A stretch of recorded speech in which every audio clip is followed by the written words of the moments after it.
આદિવાસી સમાજના પ્રશ્નોને લઈને સતત અવાજ ઉઠાવતા એવા ધારાસભ્ય ચૈતર વસાવાને 7 વર્ષની સજા ફટકારવામાં આવતા સમગ્ર રાજ્યમાં વિરોધનો માહોલ જોવા મળી રહ્યો છે।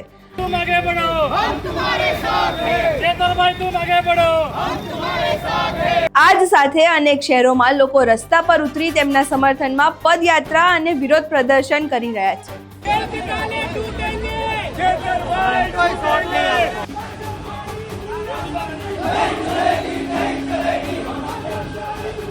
અહીં જોઈએ આખો મામલો શું છે અને લોકો વિરોધ પ્રદર્શનમાં શું કહી રહ્યા છે। નમસ્કાર, આપ જોઈ રહ્યા છો ચક્રવાત ન્યૂઝ। હું આપની સાથે વંશિકા।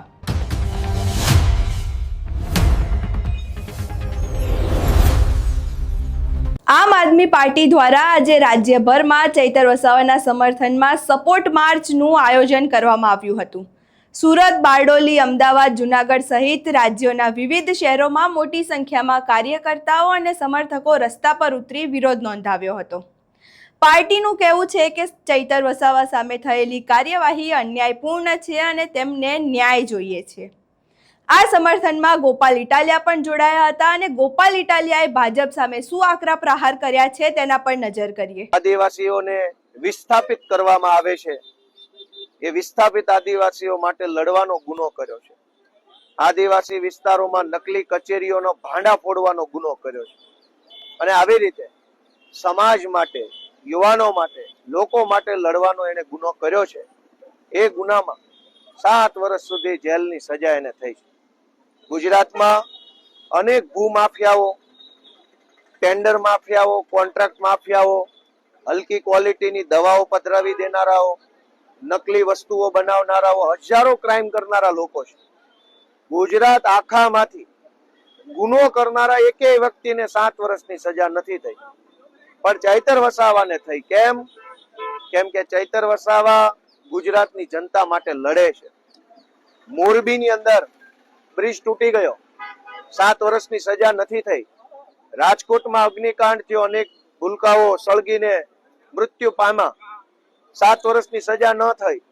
તક્ષશિલા અગ્નિકાંડના વાલીઓ આજે ન્યાય માટે કોર્ટ કચેરીની ધક્કા ખાય છે, પણ 7 વર્ષની સજા સુરતના અગ્નિકાંડના આરોપીને ન થઈ।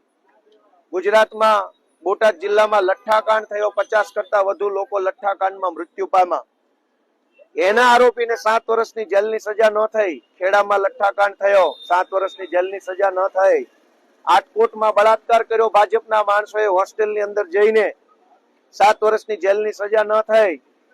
જ્યાં જ્યાં ગુનેગારોએ ગુનો કર્યો, લોકોનું મોત થયું, છતાં 7 વર્ષની સજા ન થઈ। પણ ચૈતર વસાવાએ જનતાને જગાડવાનું કામ કર્યું, જનતાના મુદ્દે લડવાનું કામ કર્યું, તો મામૂલી ગુનામાં 7 વર્ષની જેલની સજા કરી છે। અમે આમ આદમી પાર્ટી, ગુજરાતના આદિવાસી સમાજ અને ચૈતરભાઈ વસાવાની સાથે ઊભા છીએ। જે કાંઈ લડાઈ લડવી પડે એ લડાઈ અમે લડતા રહીશું। આ તાનાશાહી સામે ઝૂકવાના નથી। ગુજરાતભરની જનતાને અને આદિવાસી યુવાનોને એક જ વિનંતી છે કે જો તમે એમ માનતા હો કે એક ચૂંટાયેલા ધારાસભ્યને મામૂલી કલમોની અંદર 7 વર્ષ સુધી જેલમાં પૂરી દેવાનું પાપ ભાજપે કર્યું છે, એ વ્યાજબી નથી એવું માનતા હોય તો હું બધાને રિક્વેસ્ટ કરું છું કે એક પણ મત ભાજપને ન પડવો જોઈએ। આવનારી તમામ ચૂંટણીમાં બધા જ મત આ ચૈતરભાઈ વસાવાની આમ આદમી પાર્ટીને આપવા જોઈએ।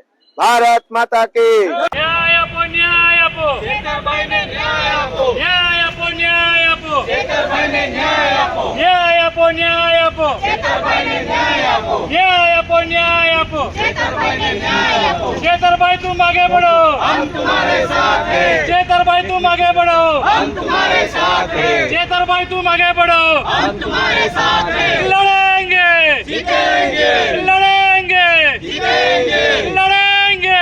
અહીં તમે ગોપાલ ઇટાલિયાને સાંભળ્યા। ગોપાલ ઇટાલિયાનું કહેવું છે કે આગામી જે ચૂંટણી આવશે તેમાં ભાજપને કોઈએ વોટ આપવો નહીં તેવા નારા સાથે તેમની પ્રતિક્રિયા સામે આવી છે। હવે હાલ તો ચૈતર વસાવાને મળેલી સજાને લઈને રાજકીય માહોલ ગરમાયો છે। હવે જોવાનું રહેશે આગામી દિવસોમાં આ મુદ્દે વધુ વિરોધ કાર્યક્રમો યોજાય તેવી શક્યતા વ્યક્ત કરવામાં આવી રહી છે। હવે સૌની નજર એ વાત પર છે કે આ સમગ્ર મામલે આગળ શું વળાંક આવે છે.